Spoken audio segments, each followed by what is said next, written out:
You're caught in the middle because here's the problem. It's such an emotional debate that it doesn't allow a rational set of circumstances, because if you touch the emotion, you immediately take a position. I remember once talking about Elian, when Elian was here, to my wife, and I was saying to her,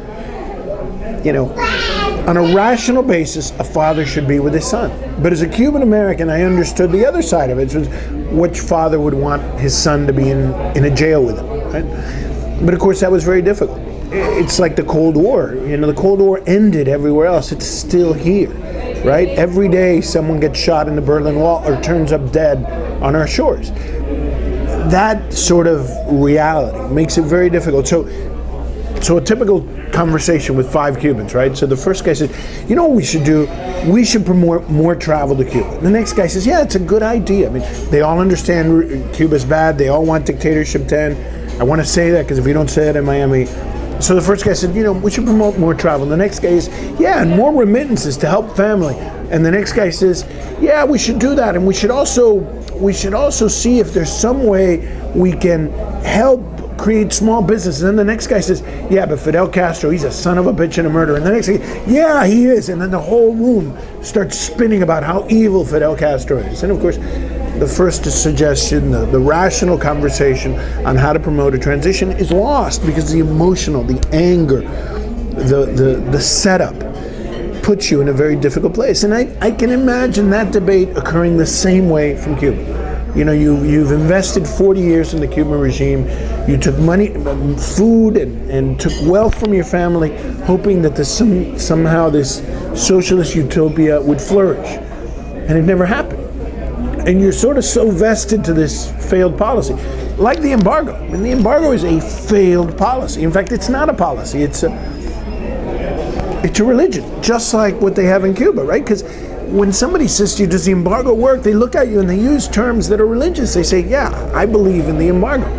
The same way I believe in the Holy Ghost and the Immaculate Conception.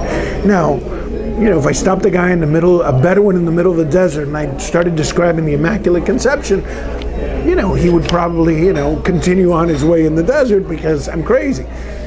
Well, the embargo, how would you describe in a room setting a foreign policy that has failed for 50 years? The best I can think of is, Colbert's analysis of it on the Colbert Show, who said 50 more years and then we'll have him on the ropes, right? It's a clearly a failed policy. However, it's what we got, right? I've used this analogy. I ran the foundation, so if there was a church of the embargo, I was probably a bishop of that church. And one of the things I tried to do is, when you discover one of your saints may not have been as saintly as you thought, you try to move that saint to the back of the church. You try to bring one of the other saints to the fore, because that's the problem. Both sides are left with an alternative. And without an alternative, you cling to what you have. People who are found that drown in the open ocean, they sometimes are holding a stick, a rock, something that doesn't float, but it's all they had, so they held on. And so both sides here, communism is a failed ideology that has absolutely no future. But what's the alternative? In Cuba, there is none. Right? There is not a lot. And in Miami, there is no alternative to the embargo. It's simply what we're for. And I think of course, that's a failure. And again, that deep, dark place in hell, I helped create most of the ridiculous excuses of why an embargo works. And of course, it doesn't work. However, it also isn't Cuba's problem, right? In fact, if after 50 years Cuba hasn't figured out how to get around this, shame on them. And I think they have. But it's a perfect excuse for them.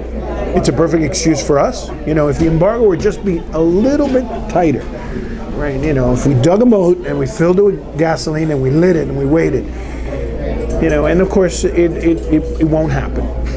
And that's why this middle space is so important. That's why it's important to create this space, because I think the more human people get, the more rational people get, the more rational decisions become. And the more rational decisions come, the more irrational both sides of this debate are. And I want to be clear, I'm not saying that the argument on Cuba's side has the moral equivalency to the argument here. That's not right.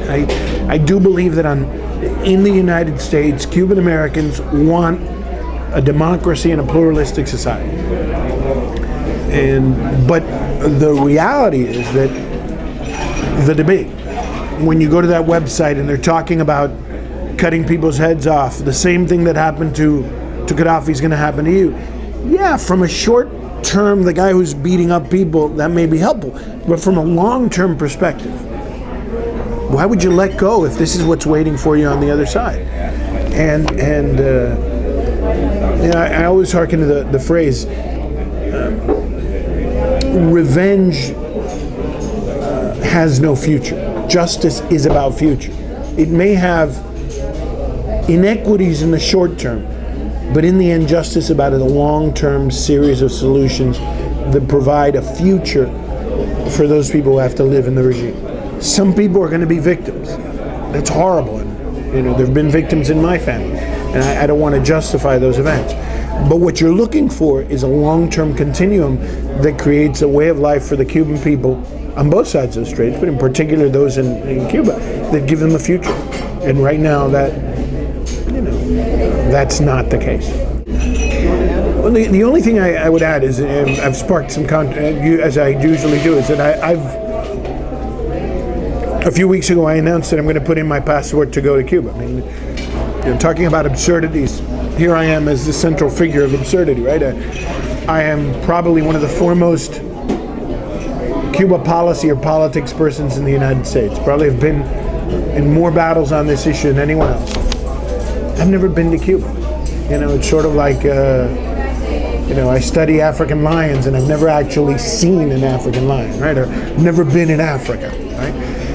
And so I've announced quite publicly that I'm submitting my passport and I'm going to try to travel to Cuba. Now, the Cubans may not let me go because in Cuba I'm a terrorist and here I'm a communist, right?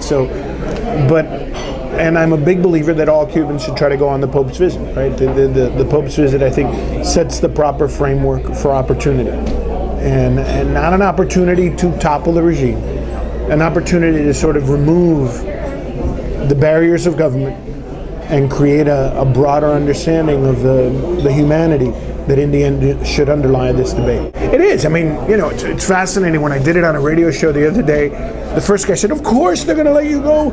You're an appeaser and an apologist for the regime. And this guy said, you can't go. They're going to poison you. They're going to kill you. And then they're going to blame it on us. And so, look, the reality is almost 400,000 people have gone in the last year. Many repeated that term. I'm a believer that we should take advantage of this policy. It allows people to travel. It's broad. Pope's visit is clearly under the religious exception under the embargo. And my belief is that the more people go, the better. I have no illusions. The Cubans are probably not going to let me go. That said, if I can go, I'm going to try to go. And I think in particular, people who aren't as controversial as media covered as I am should make an effort. I think that we missed an opportunity when John Paul went to Cuba, the Cuban community, and hopefully people will take advantage of it this time.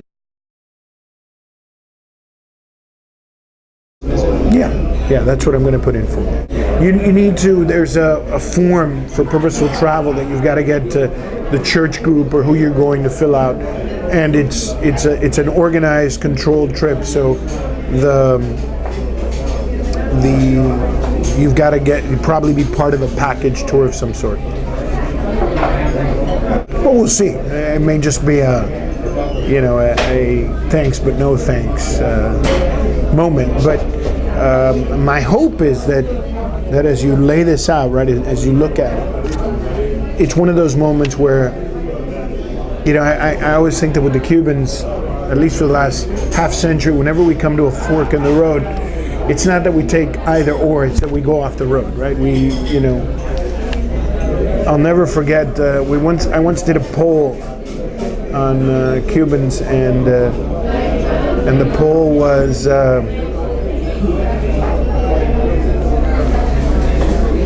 so do you want a violent and rapid change to Cuba, or a slow and peaceful change to Cuba. And when you looked at the underlying, the older first generation Cuban-Americans wanted rapid and violent. Obviously their time horizon is limited. And the people who had arrived recently from Cuba wanted slow. And then what was fascinating is the debate on Cuban radio was, well, why can't we have a rapid and peaceful one, right? And of course, yeah, and a chicken in every pot. But it's that setup. You know, I talked about the emotion of it, right? So when you look at polls of Cuban Americans, it's a fascinating thing, right? So you ask Cubans, do you want a negotiated solution to Cuba? 90% say yes. Next question, who runs Cuba? Fidel and Raul Castro, 90% tell you. Then the third question is, do you want to negotiate with Fidel and Raul? Would you negotiate with Fidel and Raul? 90% say no. So, wait a minute, you want a negotiated solution, but you don't want to negotiate with who's in power. And that's the problem. The emotion engaged in this doesn't allow you to go forward.